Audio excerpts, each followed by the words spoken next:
If your ex has done any of these three things right after a breakup, it doesn't necessarily mean that they've moved on. First of all, if they're creating any social media posts that allude to their newfound happiness or their new chapter of life or anything like that, you have to understand that as somebody that's made this hard decision, which was going to include emotional blowback from you, and they were kicking around for a while and they finally went through with it, somebody that's decided to break up with you, they're going to celebrate and almost like fantasize about this new potential chapter that exists without you. And it takes time for them to get disillusioned by this. Once they enter in the new chapter and they start to feel lonely, they realize how hard it is to meet the next person, okay?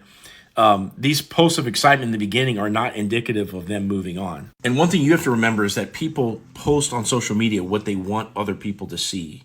When they're sitting around in their room crying, or wondering what's going to happen to them, or did they make the right decision, all these things that they're never going to let they're not making a post about that on social media. And the next one's pretty obvious, but if they start seeing somebody right away, okay, that is not an intentional choice where they wrote down all the qualities that they were looking for in their partner on a piece of paper, and that they painstakingly sought out and went on dates and like filtered people out and all this kind of stuff. No, that is a knee-jerk response to being single. And so if they're choosing somebody right away, God forbid they enter into an exclusive relationship, but even if they're talking to or dating somebody right away, understand that that is not this deep-seated intentional choice that they made. So they are not moving on to like the next love of their lives, so quickly. New relationships are really, really volatile, and there's all these things that can happen in terms of one person chasing too hard, people losing interest, all these things,